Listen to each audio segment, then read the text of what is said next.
Fala galera, tudo bem com vocês?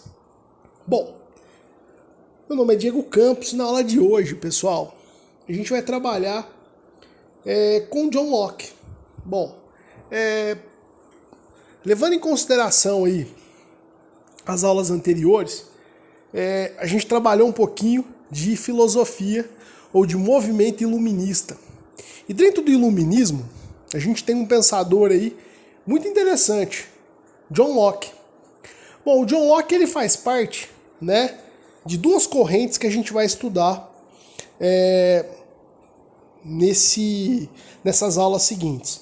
A primeira é que ele continua uma discussão que o Hobbes fazia lá atrás.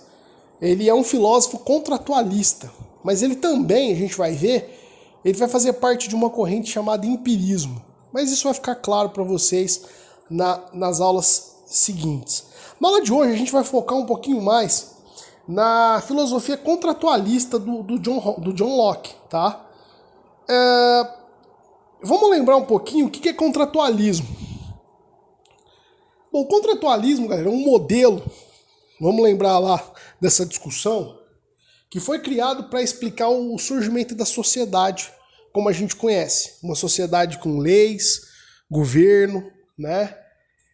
Bom, essa teoria se baseia na seguinte ideia, de que os seres humanos viviam num estado pré-social. O que é um estado pré-social? É um estado de natureza. Imagina lá o cara selvagem. E eles abandonaram esse estado de selvageria, esse estado pré-social, ou estado de natureza, como você queira chamar, é a mesma coisa. E eles foram firmar um pacto social, um acordo social. Esse acordo social é a sociedade que nós vivemos. Uma sociedade com regras, com leis, com governos. Se a gente recordar um pouquinho, nós vamos lembrar de Thomas Hobbes. Bom, o Thomas Hobbes é um assunto que vocês já devem ter estudado, né? E ele traz uma visão negativa da natureza humana, onde para o Thomas Hobbes, vamos lembrar rapidinho, o homem é o lobo do homem. Então ele entende que o homem ele tem na sua natureza algo maligno, ele tem ele é egoísta por natureza, tá? Então ele entende que pelo homem ser egoísta, ele precisa, para viver em sociedade, ele precisa de um ser mais forte que ele. No caso, é o Estado. Mas um ser que muitas das vezes ele pode ser até autoritário. Por vezes ele pode ser até cruel. Porque é a única forma de muitas das vezes os homens aceitarem, né, o governo ou viver em sociedade. Porque somente esse governo autoritário e violento é capaz de frear as maldades humanas e obrigar com que todos vivam sobre as leis, sobre a pena de uma punição rígida. Bom, essa é a visão do Hobbes. E a visão do Locke, ela possui muita divergência com a visão do Hobbes. E é o que a gente vai tentar entender na aula de hoje.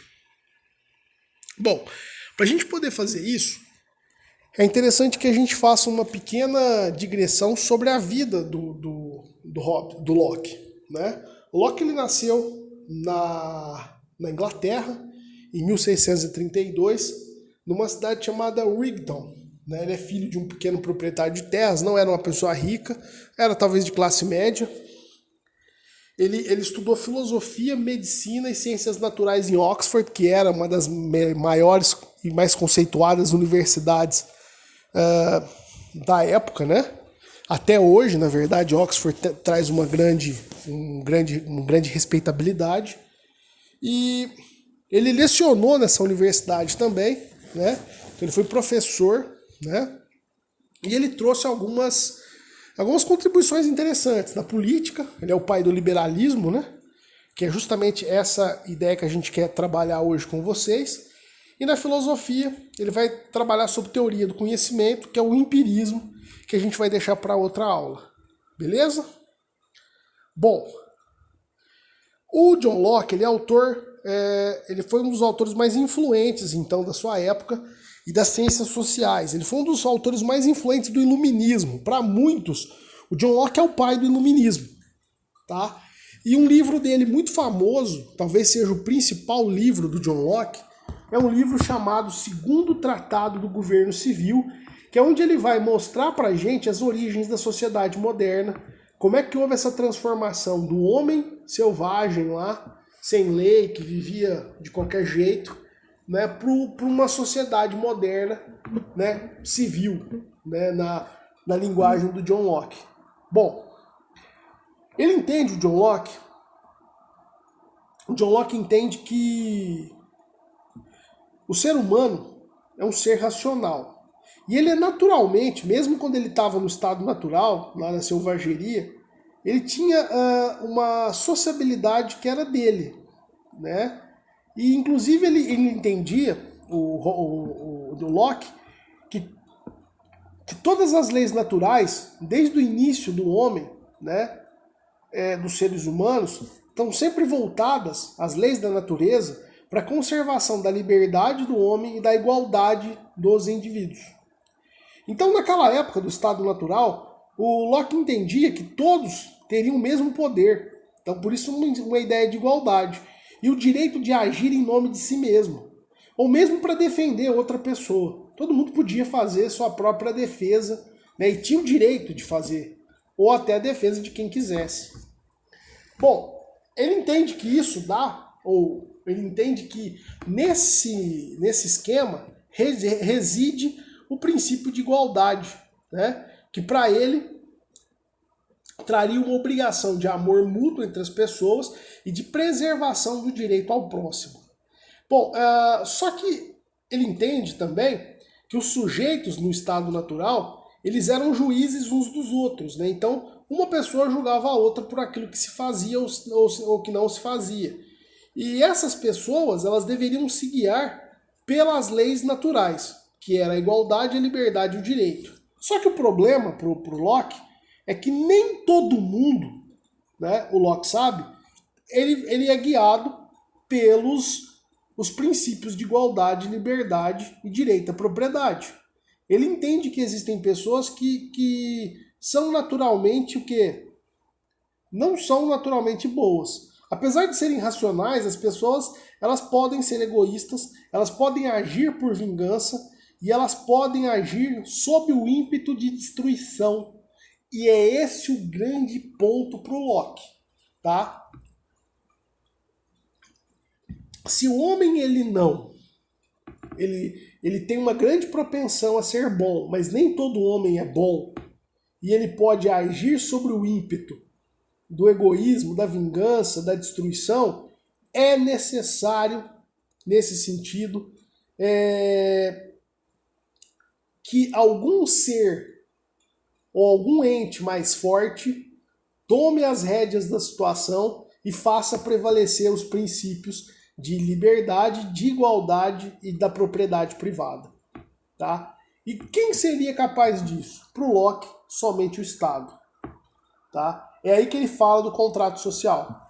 O contrato social é uma necessidade humana para fazer com que algumas poucas pessoas que são tendenciosas no mal, né, que não são boas e que não são regidas no princípio de igualdade, de liberdade da propriedade privada, elas submetam a esses princípios, né, via Estado. É um ser mais forte, né, um ente superior, e aí existe um ponto interessante. Ele vai dizer que as pessoas, quando elas vivem em sociedade, elas precisam se submeter aos termos, né, do Estado. Elas precisam se submeter ou abrir mão do seu direito natural, né? Eles não podem fazer tudo que eles querem agora, porque existe um Estado. E o Estado cria leis. E as leis, elas não devem beneficiar um ou outro, elas devem ser iguais. Esse é o grande princípio que rege a sociedade. E aí, justamente por isso, né, a gente entende que o Estado ele deve ser responsável pela manutenção dos direitos e das liberdades dos indivíduos. Né? Ele tem que prezar por isso. Né? O princípio de existência do Estado é justamente esse. É diferente do princípio do Hobbes. O Hobbes acreditava que o Estado tinha que ser duro, autoritário. Então um Estado duro, autoritário, ele não está dando direito de liberdade para as pessoas, ele está fazendo com que as pessoas temam, né, o Estado, porque o Estado é violento.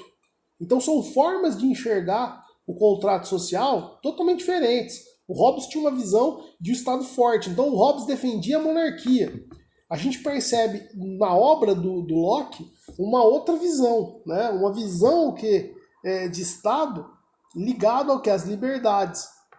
O Locke, inclusive, prevê algo interessante. Ele acreditava que o Estado ele pode estar sujeito à corrupção, até porque os homens são corruptíveis. Mas aí ele diz, né, mesmo prevendo esse problema, ele diz, olha, mas aí é que entra o quê? As pessoas vigiarem, né, e cobrarem os seus representantes. Né? Ele era defensor da liberdade e da interferência dos indivíduos. Se o bem comum que o Estado tem que defender estivesse em perigo, as pessoas tinham que justamente lutar para preservar esse bem comum que o Estado deveria proteger.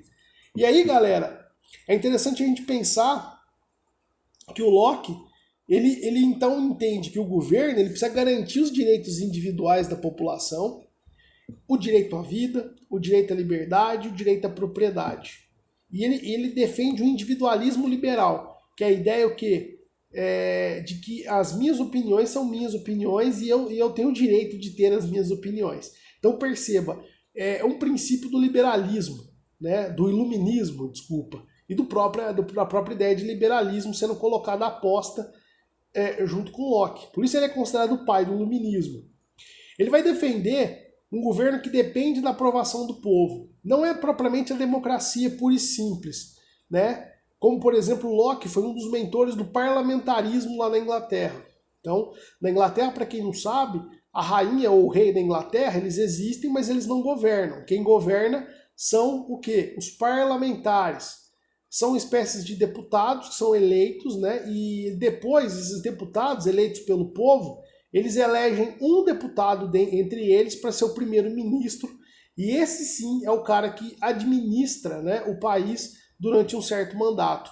Então a visão do Hobbes é uma visão republicana, ligado sim ao voto do povo, né, mas não necessariamente a democracia presidencialista como a gente conhece. Né? Ele defende a separação da religião do Estado, né? É um princípio muito ligado ao iluminismo, né, como a gente pode perceber. Inclusive ele entende o executivo, o legislativo e o judiciário como forças, como poderes que devam existir e devem ser independentes, né? Um, inclusive, fiscalizar o outro. E ele acredita que o legislativo é o mais importante dos três poderes porque ele representa com maior diversidade o povo, né? Isso é interessante, porque são mais pessoas, né, que estão votando, que estão escolhendo. Essa é um pouco a visão aí do Hobbes, no que diz respeito à política. Na aula que vem a gente vai trabalhar um pouquinho com o princípio do Locke, onde ele vai falar da questão do empirismo, do racionalismo, né, a teoria do conhecimento. Mas por hora é isso, galera. Um grande abraço para vocês. Espero que vocês tenham entendido. Né? Fiquem com Deus. Falou!